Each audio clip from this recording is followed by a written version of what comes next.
business, geography, math. All of the SB is basically the same. So you do a 3-month course on research. You do another 3-month course on the family itself, significant aspects of the family. You do a 3-month course with the students on conflict resolution and communication within the organization. You do a 3-month course on this area, on just operating within Grenada. And that course should be certificated, right? Well, I'm not sure about the certificate. Well, yes, it should be, because you want the child to have a certain level of competence. So a child understanding the NIS and the benefits of the NIS, that is very important for the child. A child understanding Grenada taxes, that is very important for the child.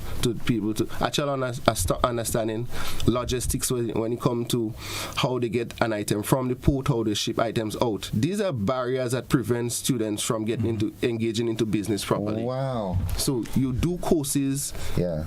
In all those areas that... Hold on, sorry. Are these courses available now? No. Okay, you suggested. Yeah, I'm suggesting. Okay, all right. Yeah. I just started. Okay. Because I see it every time. Students have very good business plan, and that's it. They have very, very good business ideas. No, principles of business, the SBO's business plan. Okay. So they would have a very good business plan, and when you start explaining the different things, it's like they meet a stumbling block, because they don't know who they can find it out from.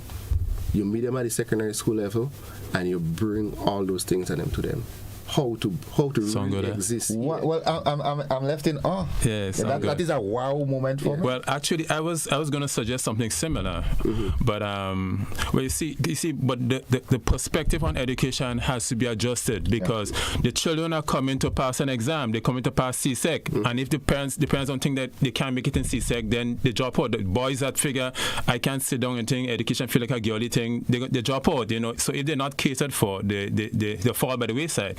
So what Kwasi is suggesting is a wide approach towards education, because when you're talking about introduce these courses in different areas of life, it's like giving practical, that is life. That is life. Bringing it to the children. Yeah. Now, the suggestion I was thinking of, Kwasi, was that if you're in secondary school, you could audit some of the other courses, some of the other subjects. So, for example, I know my package is 7 subjects that I'm doing, and this is my focus.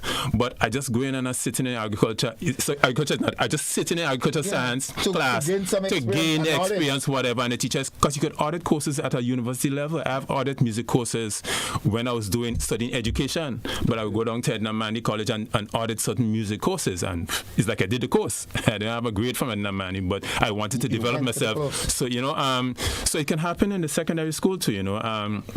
It has happened to me already, where I sat in a class, as Form 4 student, and I was doing the subjects, but knowledge was dropping down there, So, but students have to understand that as education, the value of that hey, okay, you have a so-called free period. That's because actually one of the aims in the Education Act is how to use leisure time. Students. Free period. So you have a free period. Then you timetable yourself to go audit this course in Mr. Phillips' class. You sit down there and you understand and you learn principles of accounts, but you're not doing it to get exam. It's not about the certificate. That's your 3-month course there. But something that while Kwasi was speaking, right? The education system here, to me, it's not standardized, because there are some courses that are offered in some schools and are not in other schools. Yeah, that happens. And to me, that's a fallacy. It happens. It's like, because, for example, the range that Kwasi may have at St. Mark's, you may only find Boca Sec with that same kind of range. But why? The education system here should be standardized, so that it doesn't matter which village a child comes from. They are all exposed to the same thing. It's one education system. So why should someone from St. Mark or St. John who attends your school be exposed to mechanic and all this kind of thing, and a child that's at Grenville Secondary School?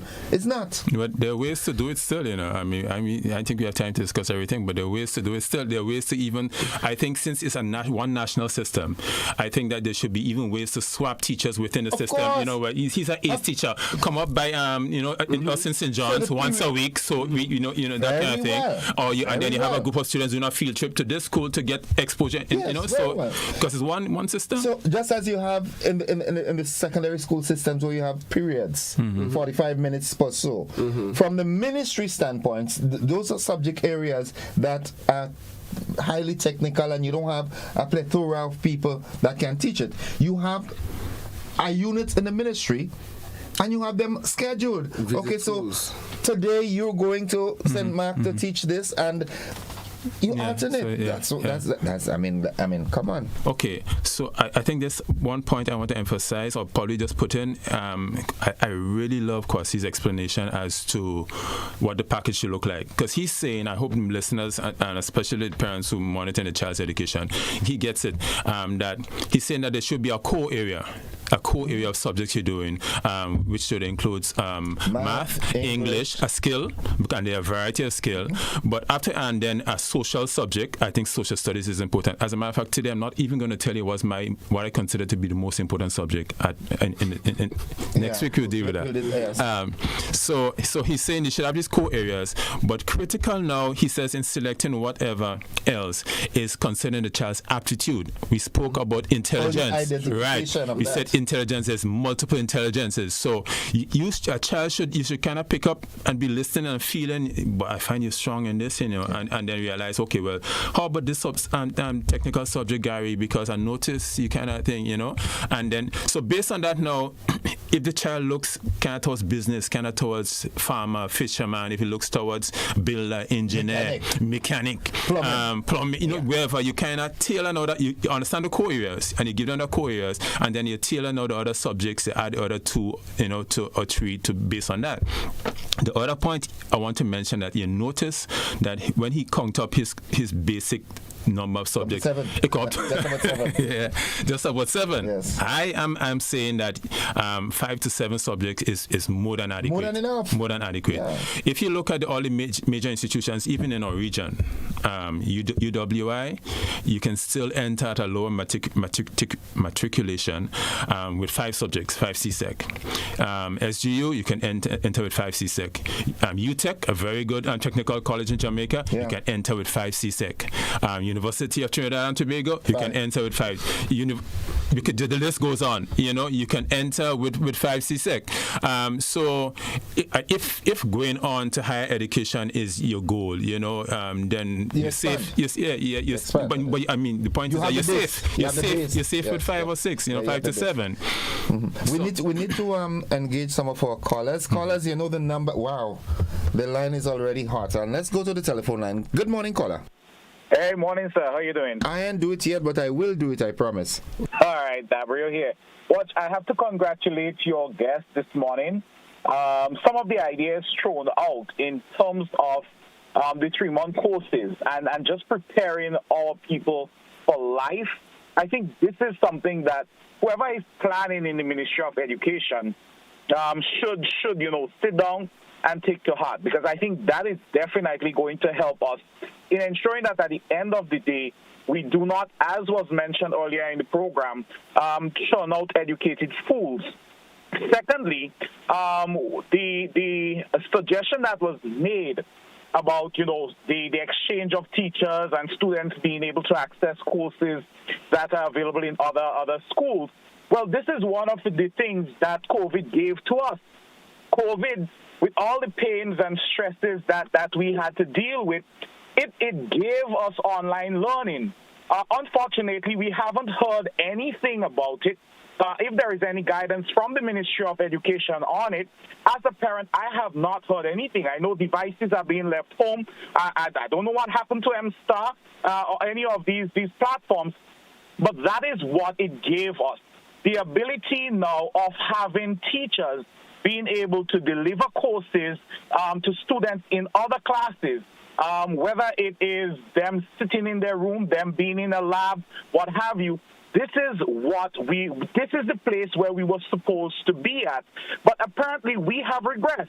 We have shelved all the gains of digital learning, online learning, and we've gone back to this old system that closes out, that bars some students from accessing good education. I'm not sure if schools are allowing for their content to be pushed online. So should a student be unable to go to class, they sick, what have you, they're still able to get it. But I think these ideas, brilliant. These are the sort of things that will transform our country, transform our people. This is what education really need, I think, at this time. And hopefully, the people who are able to make the decision, the people who make the decision, I hope they're listening and paying attention. Thank you so very much, Bossman. Thank you. Nice contribution. Yeah. But as the caller was speaking, it also kind of came to mind that the teacher in the classroom has a responsibility and has the ability to actually manipulate what is being shared. You know, like I remember Dr. Philip Dow just wrote a book, but she says that for years, when she taught at the St. Joseph Convent in a lecture, I heard her saying this, that she would include Grenadian history within whatever she was doing, although it was not there, you know. The initiative is about the teacher. It's about the teacher. How you can incorporate it. So teachers need to understand what is education. If they understand how wide and how broad education, then it would not be about the notes I'm giving or my correct answers or passing this test. But hey, I'm trying to get you to understand life. So I'm going to apply all these principles we do in science and biology and geography. I'm going to show you how it's relevant in real life. In real life. Someone says here on WhatsApp, good morning, Innocent, your followers and to your guests. This series is probably the most important interview you have done in recent times. Education is everything. We have so many people boasting of their placement in exams, yet they have no social skills or emotional intelligence. The aspect of music is also very important. That's why under the British system, we sang everything. The ABC, the times tables, how to remember the months of the year, etc. But some bright person thought it was irrelevant and changed it, leaving the children bored, uninterested, and uneducated. Let's take another caller. Good morning, caller. Yes, good morning, Mr. Joseph. Welcome to the program. And to your guests. I'm really impressed, Mr. Williams. I'm impressed. But both gentlemen. And I share the view of the last contribution. That is probably one of the best things that have been happening on this radio station in the morning and so on. I look forward to it from the time it started.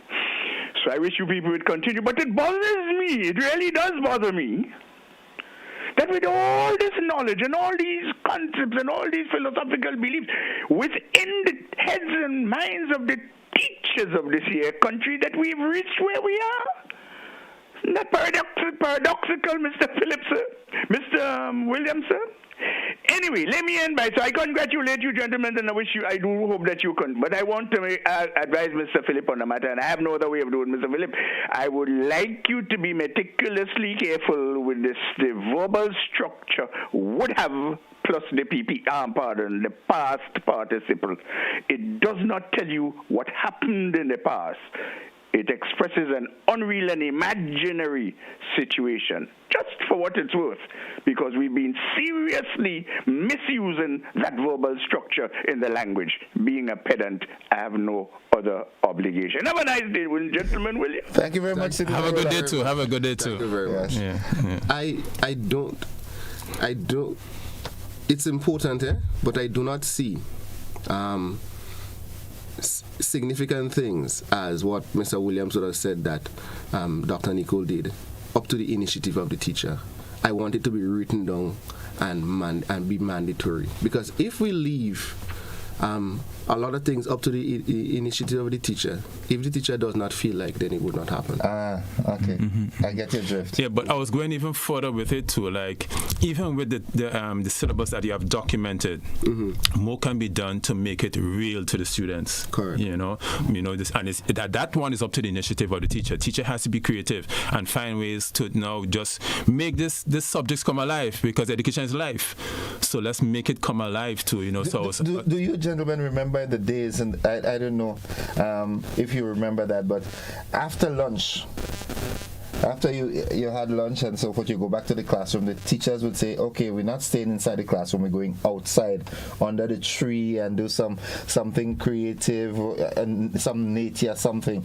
It helped, it eased with the what we scientifically it's supposed to be ethnic fatigue, but we call it niggeritis, so that it aided against that. But that was, in my opinion, now, having learned, I realized that it was all part of the teacher's creative juices flowing and saying, okay, let's go out and do something out in the field now. And children looked forward to that, showing us the stages from the caterpillar to the butterfly and all these sort of things. There's some teachers that still do it. Yeah. We're out of time, gentlemen. We have to wrap up. So 30 seconds. We have to join the BBC. 30 seconds to you, Matthias. I just say let's keep remembering, whether it be at the primary level. Well, we are saying that the primary level is most important. All right, we've established that. Yeah, because the foundation. But whether it be at the primary level or the secondary level, I still just keep remember that education is life. Education is being ready, all the aspects of the human being, prepping all aspects of the human being for life and for living. Mr. Phillips? Well, I would like to say, first of all, thank you for having me here, and let's remember to prepare the students for life. Take away the focus of everything is exam based, and put the students on a path where they can properly navigate problem solving skills, thinking skills, reading, writing, emotional intelligence, ability to solve conflict, ability to innovate based on the resources that you have, and the ability to raise families properly. In essence, all this can be encompassed in being able to live. Yes. Yeah. Gentlemen, thank you very much again, and we look forward to next week. Hopefully next week, let us give a synopsis of what we'll be talking about. Next week we'll be looking at the importance of health and family life education. All right, after we would have reviewed and we look at that, and that to me is going to be a bomb. Gentlemen, I know you have your duties to go to, and thanks once again very much for being part of this initiative, and we look forward to it being continuous. Thank you, and we wish a good day to the listeners too. We wish you a very productive day and a positive day. And thank you for listening. Folks, that's it for the education conversation this morning. Thank you very much for your participations, contributions, and everything else. We've got to join the BBC momentarily.